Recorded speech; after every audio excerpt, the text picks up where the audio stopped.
खैर, आज सोमवार 27 जुलाई है और हमारे लिए बहुत सम्मान की बात है, सचमुच बहुत सम्मान की बात है कि हम अपने चैनल पर एक ऐसी शख्सियत का स्वागत कर रहे हैं जिनकी आवाज़ हम चाहते थे कि आप सुने, क्योंकि ये एक अलग आवाज़ है और ये एक सम्मानित आवाज़ है। हर उस मुद्दे पर जिस पर हम बात करते रहे हैं, उनका नज़रिया अलग है। उनका नाम सबरीना है। आपने उन्हें देखा है। संभवतः आपने उनके बारे में उस बेहद लोकप्रिय यूट्यूब चैनल के जरिए सुना भी है जिसे वह होस्ट करती हैं। अब वह हर सोमवार ईस्टर्न टाइम के मुताबिक शाम 5:30 बजे हमारे चैनल पर नियमित योगदानकर्ता के तौर पर शामिल होंगी और हम उनकी आवाज़ अपने पूरे वैश्विक दर्शक वर्ग तक पहुंचाएंगे। आपके समर्थन के लिए बहुत बहुत धन्यवाद। हम अब सबसे ऊंची रैंकिंग वाले चैनलों में शामिल हैं, जबकि हमें शुरू हुए सिर्फ 6 हफ्ते हुए हैं या 6 हफ्ते से भी कम समय हुआ है। आज हमारे साथ सबरीना है। मैं आपका स्वागत करता हूं और मंच आपका है। कृपया शुरू कीजिए। आप जिस भी विषय पर बात करना चाहें, nesai misidera haigorisa nora words to sunalchinan uspagchachiningerdu आपसे स्वाफा है।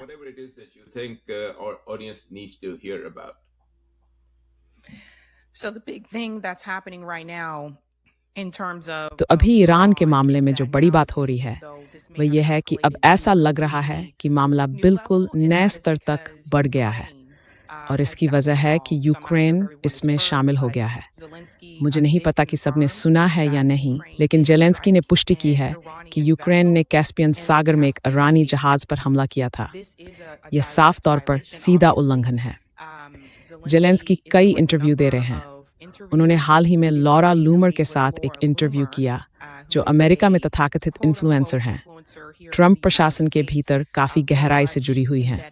उनकी सीधी पहुंच है और वह पेंटागन की रिपोर्टरों में से भी एक हैं। जेलेंस्की अब रिकॉर्ड कह रहे हैं कि ईरान यूक्रेन पर हमला करने जा रहा है।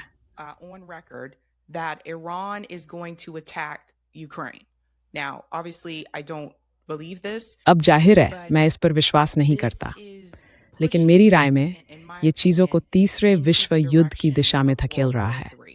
इस वक्त यूक्रेन अभी भी रूस के साथ युद्ध लड़ रहा है, जिसमें वह जीत नहीं रहा है। वह युद्ध सालों से चल रहा है और अचानक यूक्रेन के पास एक ईरानी जहाज पर हमला करने की मारक क्षमता आ जाती है। मैं बस चाहता हूं कि हर कोई ये समझे कि जब ये जहाज गुजर रहे होते हैं, चाहे लाल सागर से, होर्मुज जलडमरू मध्य से या कैस्पियन सागर से, तो इन जहाज़ों की पहचान की जा सकती है। जेलेंस्की उस आधार का इस्तेमाल कर रहे हैं कि उनके मुताबिक ईरान शायद क्या कर सकता है, न कि उस चीज़ का जो ईरान ने वास्तव में की है। ईरान ने यूक्रेन पर हमला नहीं किया है, लेकिन मेरा मानना है कि वे ईरान को जवाब देने के लिए उकसाने की कोशिश कर रहे हैं। अच्छी बात है कि ईरान ने अभी तक ऐसा नहीं किया है।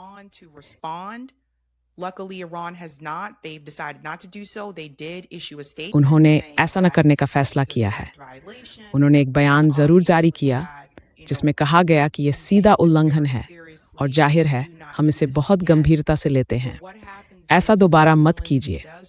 लेकिन अगर जेलेंस्की फिर से किसी ईरानी जहाज पर हमला करने का फैसला करते हैं तो क्या होगा? मुझे ऐसा लगता है कि वे ईरान को यूक्रेन पर जवाबी कार्रवाई करने के लिए उकसाने की कोशिश कर रहे हैं। और अगर लोग सोच रहे हैं कि वे ऐसा क्यों चाहेंगे, तो मैं कहूँगा जाहिर तौर पर ज़्यादा समर्थन पाने के लिए। यूक्रेन को ज़्यादा समर्थन मिले, नाटो के कुछ दूसरे देश भी आकर यूक्रेन की रक्षा करें। और यही मुझे लगता है कि अमेरिका में इस नैरेटिव को लेकर समस्याएं पैदा होंगी। अभी के सर्वेक्षण के मुताबिक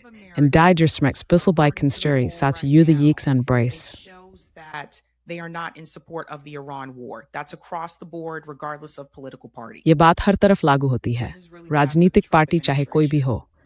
यह ट्रंप प्रशासन के लिए बहुत बुरा है। इस वक्त ज़्यादातर अमेरिकी इजराइल का समर्थन नहीं करते, हालांकि ज़्यादातर अमेरिकी अब भी यूक्रेन का समर्थन करते हैं।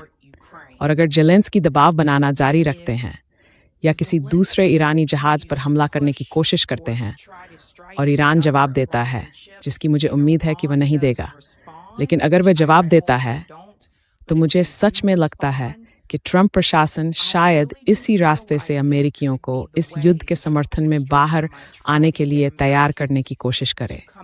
और फिर बात वहीं लौटती है कि बहुत से अमेरिकी अब भी यूक्रेन का समर्थन करते हैं।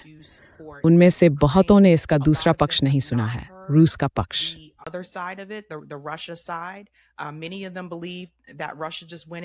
उनमें से बहुत से लोग मानते हैं कि रूस बस यूक्रेन में घुस गया और उस पर हमला कर दिया और यूक्रेन को रूस ने बंधक बना रखा है। उनमें से बहुत से लोग मिन्स्क समझौतों के बारे में नहीं जानते। वे 2014 में नाटो के तख्तापलट के बारे में नहीं जानते। इसलिए मेरा मानना है कि पश्चिम में कॉरपोरेट मीडिया और उसके चलाए जा रहे नैरेटिव को लेकर यहीं कुछ समस्याएं पैदा हो सकती हैं। उस ईरानी जहाज पर एक नाविक था जो मारा गया। इसलिए ईरान अभी यूक्रेन को जवाब न देकर बहुत संयम बरत रहा है।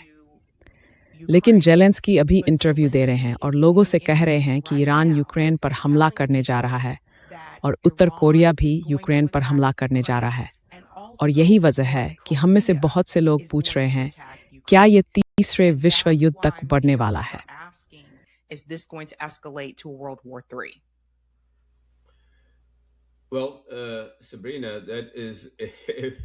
खैर सबरीना, ये बहुत बहुत उपयोगी जानकारी है जिसे हमारे दर्शकों और दुनिया भर के लोगों को सुनना चाहिए, क्योंकि वरना उन्हें सिर्फ कॉरपोरेट मीडिया ही सुनाई देता है और सिर्फ प्रचार।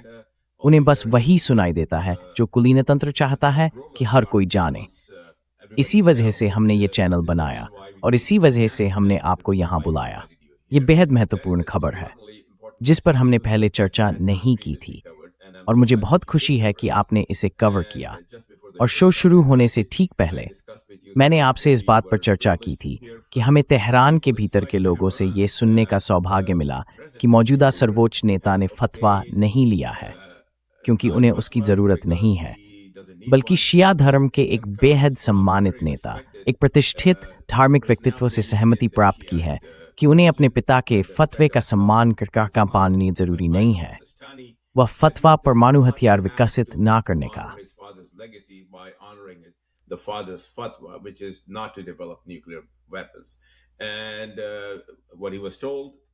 और उन्हें जो बताया गया वह उस जानकारी के आधार पर बताया गया जिसे हम विश्वसनीय मानते हैं।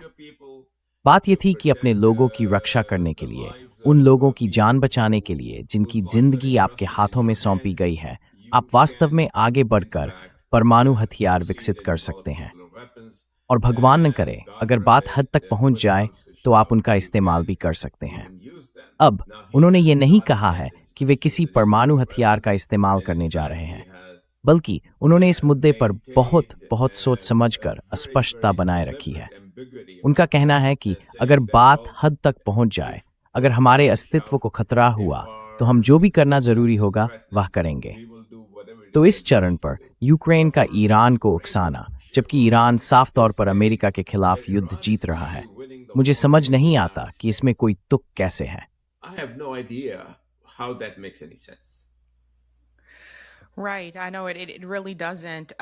ठीक है, मुझे पता है कि ऐसा वास्तव में नहीं है।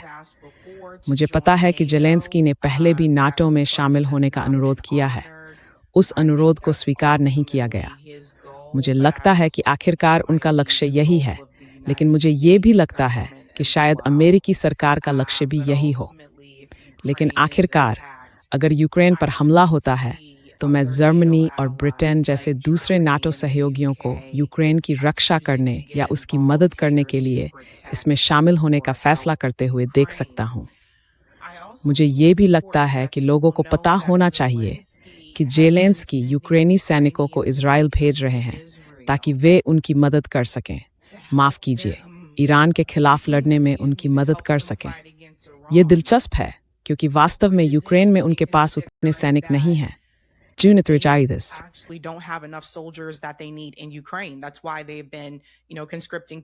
इसीलिए वे, आप जानते हैं, लोगों को सड़कों से जबरन भर्ती कर रहे हैं और उनसे कह रहे हैं कि जाकर लड़ो। मेरा ख्याल है कि अब सैनिकों की औसत उम्र करीब 40 के आसपास है। इस युद्ध में लड़ने के लिए उनके पास लोग ही खत्म होते जा रहे हैं, लेकिन उन्हें इजराइल भेजने और ईरान पर हमला करने में मदद के लिए लोग मिल गए। तो मैं चाहता हूं कि पश्चिम में बहुत से लोग ये समझें, क्योंकि जैसा कि मैंने कहा, तो पश्चिम में बहुत से लोग अब भी यूक्रेन का समर्थन करते हैं। जेलेंस्की इज़राइल के साथ बहुत करीबी तौर पर जुड़े हुए हैं। वह बेंजामिन नेतन्याहू के बहुत मित्रवत हैं।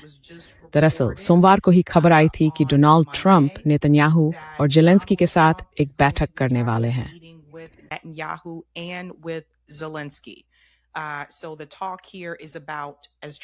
तो यहाँ बात, जैसा ट्रंप ने कहा, यूरेशिया की हो रही है।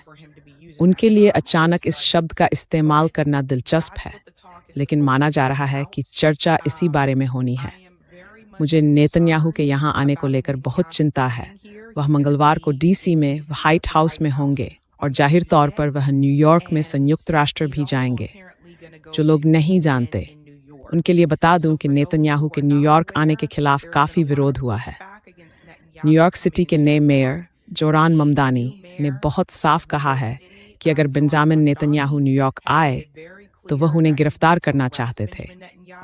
दुर्भाग्य से कानूनी तौर पर कानून किसी मेयर को संयुक्त राष्ट्र आने वाले किसी देश के नेता को गिरफ्तार करने की अनुमति नहीं देता, भले ही उस व्यक्ति के खिलाफ गिरफ्तारी वारंट ही क्यों न हो।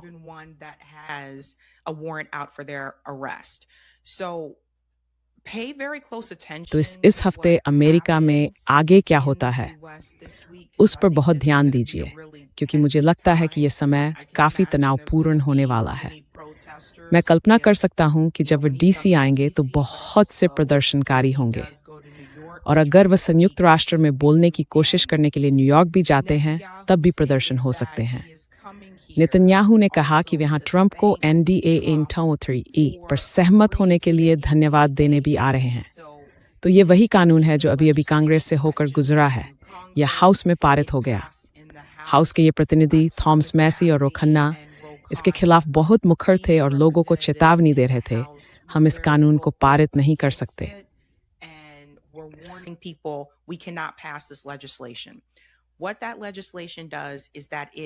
मिलन यह कानून असल में अमेरिका की सेना और टेक्नोलॉजी को इज़राइल की सेना और टेक्नोलॉजी के साथ मिला देता है।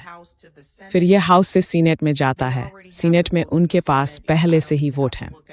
मुझे इसे देखने की बीच नहीं है, क्योंकि कौन लोग प्रो इज़राइल लॉबी से पैसा लेते हैं, उनके पास वे वोट पहले से हैं। लेकिन अमेरिका में हमारे लिए ये बहुत डरावना समय है। ज़्यादातर अमेरिकी नहीं चाहते कि इज़राइल के साथ ये विलय हो, और मुझे लगता है कि हम में से कई लोग इस वक्त खुद को बिल्कुल बेबस महसूस कर रहे हैं। लेकिन हम चीज़ों को उस स्तर तक बढ़ते देख रहे हैं जिसकी मैंने भी पहले कभी कल्पना नहीं की थी। Amerika och Israels att drads digger beats arresting. That the U.S. has with the state of Israel. Well, Sabrina, earlier you has mentioned that this war खैर, in Iran Sabrina, is not popular. आपने पहले कहा था कि Iran में ये युद्ध लोकप्रिय नहीं है। मैं इतना उम्रदराज हूँ कि मुझे वियतनाम युद्ध के खिलाफ हुए विरोध प्रदर्शन याद हैं, सबरीना। मैं यहाँ कैलिफोर्निया में स्नातक का छात्र था। आप जानते हैं, उस समय हो रहे तमाम विरोध प्रदर्शनों के बीच से गुजर रहा था, और शायद आपने उसके बारे में इतिहास की किताबों में पढ़ा हो। वे बहुत बड़े विरोध प्रदर्शन थे, और वे युद्ध लोकप्रिय नहीं था। लेकिन शायद आपको ये तथ्य मालूम न हो। उस समय भी जब अमेरिकी लोगों को एक अमेरिकी हेलीकॉप्टर से किसी इमारत की छत से निकाला जा रहा था, तब वियतनाम के खिलाफ युद्ध ईरान के खिलाफ युद्ध से ज़्यादा लोकप्रिय था।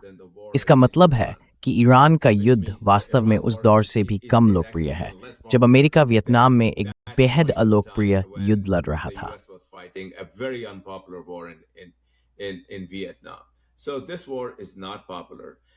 तो ये युद्ध लोकप्रिय नहीं है। सिर्फ इतना ही नहीं कि ये युद्ध लोकप्रिय नहीं है, अमेरिका के पास स्मार्ट गोला बारूद भी खत्म हो चुका है। उसके पास अब कोई स्मार्ट बम नहीं बचे हैं।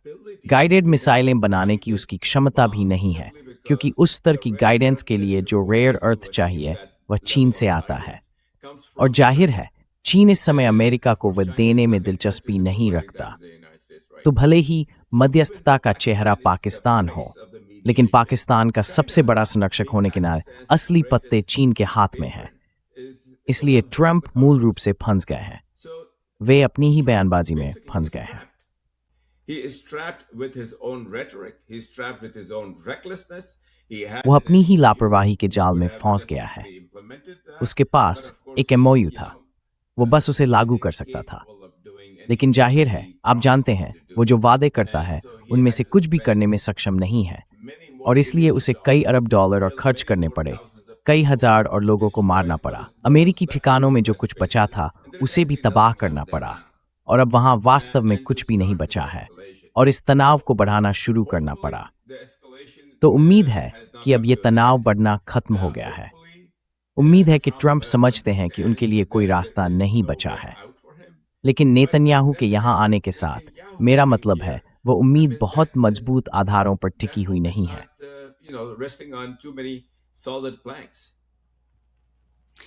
It's true, and Donald Trump is not taking the advice of the general. Je sat. अभी trying to strench you to mrei thin said it's of an ancient man news netsec. क्योंकि उन्होंने उनमें से करीब 11 को हटा दिया था। हाल ही में खबर आई कि एक जनरल ने डोनाल्ड ट्रंप से कहा कि आप ये युद्ध नहीं जीत पाएंगे और आपको वहां से निकल जाना चाहिए। ट्रंप इस मामले में बहुत अड़े हुए हैं। पीट हेगसेथ भी उनका साथ दे रहे हैं, और मुझे नहीं लगता कि लोग समझते हैं कि मध्य पूर्व में अमेरिकी सैनिकों के कितने हताहत हुए हैं। आंकड़े बहुत कम बताए गए हैं। वे अब जाकर लोगों को बता रहे हैं कि मध्य पूर्व में अमेरिकी सैन्य कर्मियों के 6 से ज्यादा हत हुए, जबकि डोनाल्ड ट्रंप और पीट हेगसेथ इस संख्या को 20 से नीचे रखने की कोशिश कर रहे हैं। यानी कई लोग या तो मारे गए हैं या घायल हुए हैं, और वे अमेरिकी जनता को इसके बारे में सच नहीं बता रहे हैं। And they're just not telling the American people the truth about that. The other issue that we have as well is number one, हमारे सामने एक और मुद्दा भी है। पहली बात, अमेरिका में अब अनिवार्य सैन्य भर्ती नहीं है। सैन्य भर्ती पहले जैसी नहीं रही। अमेरिका में बहुत से युवा सेना में शामिल होने को तैयार नहीं हैं, क्योंकि खास तौर पर जेन पीढ़ी युद्ध विरोधी रुझान रखती है, और वे जाहिर है विदेशों में लोगों को मारने के लिए नाम लिखाने को तैयार नहीं है। तो हमारे सामने कई मुद्दे हैं। हथियारों का मुद्दा है। ईरान ने वास्तव में, मेरा मानना है कि अब संख्या 43 हो गई है, अमेरिका के 43 विमानों और ड्रोन को नष्ट करने में कामयाबी हासिल की है। हमारे सामने हथियारों का मुद्दा है और सैन्य भर्ती का मुद्दा भी है। तो ये वास्तव में अमेरिका के लिए अच्छा नहीं दिखता, और पश्चिम के लिए भी नहीं। ब्रिटेन की भी इसमें भूमिका रही है। The UK has had their hand in this as well. They've been kind of quiet about it, but there have also वे इस बारे में कुछ हद तक चुप रहे हैं, लेकिन ब्रिटेन से भी ईरान की तरफ हथियार दागे गए हैं। अमेरिका भी उनका इस्तेमाल कर रहा है। लेकिन डोनाल्ड ट्रंप को अमेरिका या दुनिया को कभी भी इस स्थिति में नहीं डालना चाहिए था, और मुझे लगता है कि इसका एक बड़ा हिस्सा उनके अहंकार से जुड़ा है। दूसरा हिस्सा उन वादों से जुड़ा है जो उन्होंने बेंजामिन नेतन्याहू से किए थे, और जाहिर है अपने सबसे बड़े दानदाताओं में से एक मिरियम एडेल्सन से भी। अमेरिका के ईरान के खिलाफ ये युद्ध जीतने का कोई रास्ता नहीं है, और यही वजह है कि डोनाल्ड ट्रंप कुछ दूसरे नाटो सहयोगियों पर इसमें शामिल होने और मदद करने के लिए दबाव डाल रहे हैं। लेकिन अगर वे शामिल भी हो जाएं, तब भी मुझे लगता है कि रूस या चीन को ईरान की मदद के लिए इसमें उतरना पड़ सकता है। यह बस समय की बात है।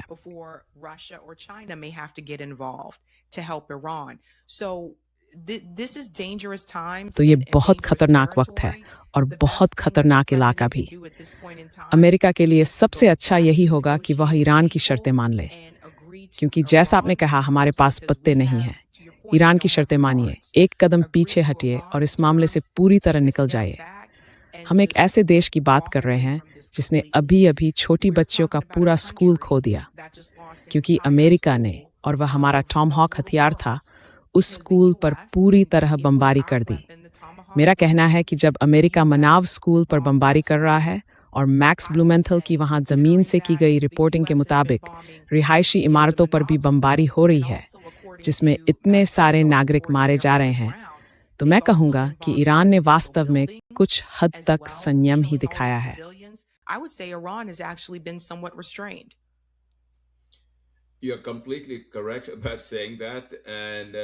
आपने ये बात बिल्कुल सही कही है, और हम अपने दर्शकों को ये भी बता दें कि मौजूदा सुप्रीम लीडर मोज्तबा खामेनेई, जो अली खामेनेई के बेटे हैं, उस नेता के जिसे इजराइल और संयुक्त राज्य अमेरिका ने मिलकर मार दिया, उन्होंने इस हमले में अपनी पत्नी और अपनी छोटी बेटी को खो दिया। यह हमला संयुक्त राज्य अमेरिका ने उस परिसर पर किया था जहां वे रह रहे थे। तो मौजूदा सुप्रीम लीडर के परिवार के अपने सदस्य, उनकी पत्नी और बच्ची मारे गए हैं और वे खुद भी घायल हुए हैं। मेरा मतलब है वे अब ठीक हो रहे हैं, इसलिए वे बहुत संयमित हैं। अगर मैं उनकी जगह होता तो मैं इतना संयमित नहीं होता। और इन सब के ऊपर 40 लाख लोगों वाले अंतिम संस्कार समारोह से जो नारा उठा वह था बदला, बातचीत नहीं, बदला बार बार। मेरा मतलब है 40 लाख लोग। दुनिया में, विश्व इतिहास में किसी ने भी किसी अंतिम संस्कार में 40 लाख लोगों को आते नहीं देखा है।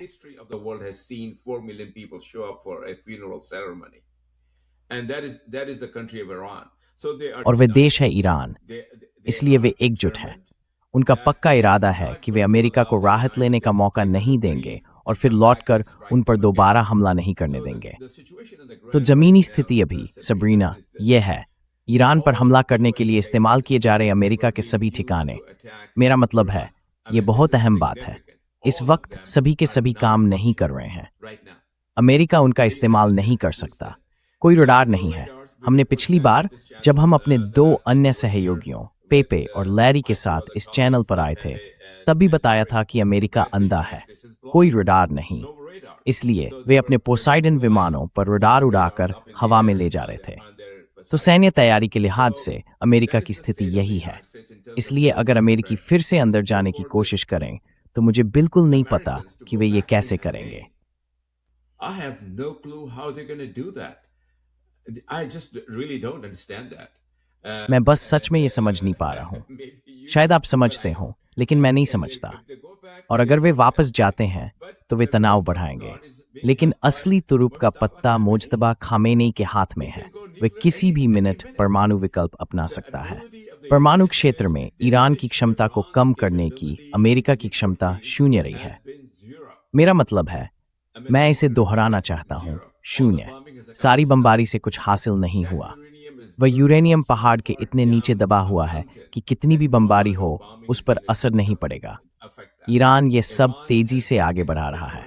यह हमारी रिपोर्टिंग है, एक्सक्लूसिव रिपोर्टिंग। ईरान ये सब तेजी से आगे बढ़ा रहा है। मुज्तबा ने कहा है, खुद को तैयार रखिए, लेकिन अंतिम फैसला मैं करूंगा। मजलिस ने सर्वसम्मति से कहा है, इस हाथ में है। ट्रैंक पॉइंट पित्र न्यू है। Holding the card. Trump has no cards. Yeah. I think it's important as well for people to know हाँ, that मुझे लगता है कि लोगों के लिए ये जानना भी ज़रूरी है कि डोनाल्ड ट्रंप ने शुरुआत में सोचा था कि ईरानी लोग बांटे हुए हैं। पीट हेग्सेथ और उनके कुछ करीबी लोगों ने उन्हें यह समझाया था कि अगर वे आयतोल्ला खामेनी को हटा दें तो इससे ईरान में अशांति फैल जाएगी और शासन परिवर्तन हो जाएगा। लोग उठ खड़े होंगे और कहेंगे, ठीक है, पश्चिम को आने दो और अपने कठपुतली व्यक्ति को वहां बैठाने दो जिसे वे चाहते हैं। Nilaktor Ethikisdrala embracent is Sochata Kisepper Sunowardner. Teasing with the Venezuela Hamuj of Vahae on Nicolas Maduro Cosmal Israelia. the way that Venezuela did when they came in and they kidnapped Nicolas Maduro. Not realizing just how big Iran is. ये न समझना कि Iran कितना बड़ा है, वहाँ वास्तव में कितने लोग रहते हैं, और ये कि ईरान इस दिन की तैयारी लंबे समय से कर रहा था, क्योंकि उन्हें पता था कि किसी न किसी समय अमेरिका और इजराइल उन पर हमला करने की कोशिश करेंगे, क्योंकि ईरान प्रतिरोध का हिस्सा है। आखिरकार हुआ ये कि उन्होंने अयातुल्ला खामेनी को मार दिया, लेकिन बदले में लोगों को और भी मजबूती से एकजुट कर दिया। इसलिए जब वह अंतिम यात्रा निकली तो डोनाल्ड ट्रंप ने एक बयान में कहा कि वह उलझन में है, क्योंकि उन्हें बताया गया था कि लोग अयातुल्ला खामेनी को पसंद नहीं करते थे। ये गलत था, यानी उन्हें गलत जानकारी दी जा रही थी। और मुझे लगता है कि उस अंतिम यात्रा में इतनी बड़ी संख्या में लोगों को देखकर ट्रंप काफी शर्मिंदा हुए। To see all the people that were at that funeral, and then also let's mention all the other और फिर उन तमाम दूसरे देशों का भी जिक्र करें जो उस अंतिम संस्कार में शामिल हुए थे। चीन ने एक प्रतिनिधिमंडल भेजा, सऊदी अरब ने भी एक प्रतिनिधिमंडल भेजा। वे सभी एक साथ आए, ये दिखाने के लिए कि यह ऐसा व्यक्ति था जिसकी वे सचमुच प्रशंसा करते थे और सराहना करते थे। और यह मेरे लिए शर्मिंदगी की बात थी। अब ट्रंप आपको ये कभी नहीं बताएंगे, लेकिन जमीन पर मौजूद लोग जो कह रहे थे उसके मुताबिक ये पूरी तरह से शर्मिंदगी थी, क्योंकि लोगों को ठीक इसके उलट बताया गया था। उन्होंने जितनी भी दूसरी सत्ता पलट की कोशिशें करवाईं वे सभी नाकाम रहीं। उन्होंने कुर्दों को हथियार देने की कोशिश की ताकि वे आएं, ईरानी लोगों के खिलाफ जाएं और किसी तरह की अशांति पैदा करें। ऐसा नहीं हुआ।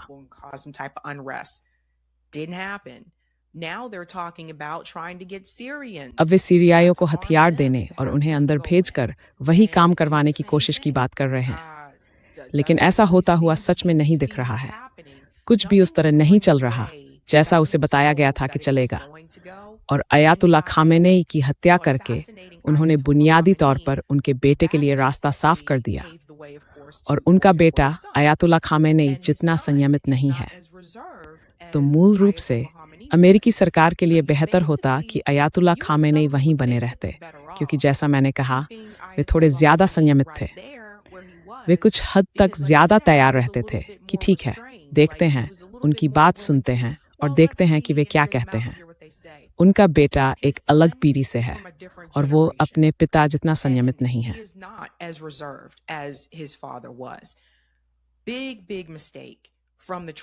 ट्रंप प्रशासन की बहुत बहुत बड़ी गलती थी ये मान लेना कि ईरानी लोग अयातुल्ला खामेनेई से नफरत करते हैं।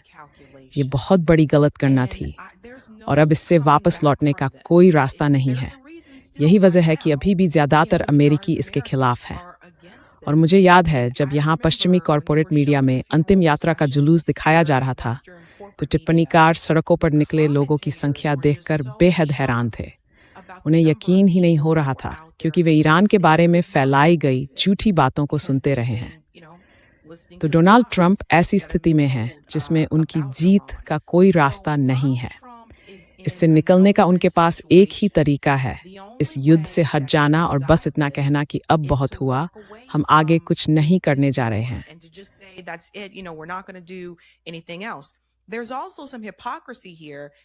यहाँ एक पाखंड भी है जो अब खुलकर सामने आ गया है, क्योंकि अब वह सऊदी अरब से बातचीत कर रहा है और कह रहा है कि उन्हें यूरेनियम संवर्धन की अनुमति दी जाए, उन्हें किसी तरह की परमाणु क्षमता रखने दी जाए।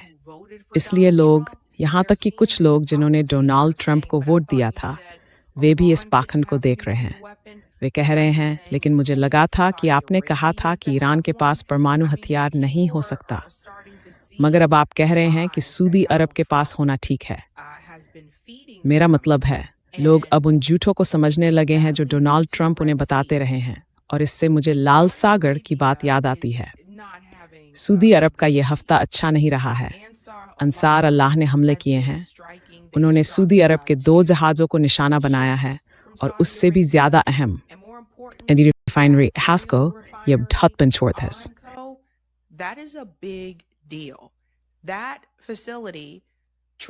वह सुविधा तेल चीन, जापान और जाहिर है अमेरिका को भेजती है। और मैंने सारे वीडियो देखे हैं, वह बहुत बड़ा हमला था। अभी भले ही, क्योंकि हमें पता है कि अमेरिका ने फिलहाल गोलीबारी रोक दी है, आगे चलकर वे किसी तरह का समझौता कर भी लें। हालांकि मुझे नहीं लगता कि इस वक्त ईरान ऐसा करने को तैयार भी है, और इसके लिए आप उन्हें दोष नहीं दे सकते। फिर भी अब आपको अंसार अल्लाह के मुद्दे से निपटना होगा, क्योंकि सऊदी अरब ने सना हवाई अड्डे पर हमला किया था, और इसी वजह से दोनों तरफ से हमले हो रहे हैं। यानी उन्होंने यहाँ एक डोमिनो प्रभाव शुरू कर दिया है। हम होर्मुज की वजह से तेल की स्थिति से जूझ रहे हैं, लेकिन अब लाल सागर की वजह से भी तेल की स्थिति से जूझ रहे हैं। यह सब रोका जा सकता था अगर अमेरिका और इजराइल ने ईरान पर हमला न किया होता।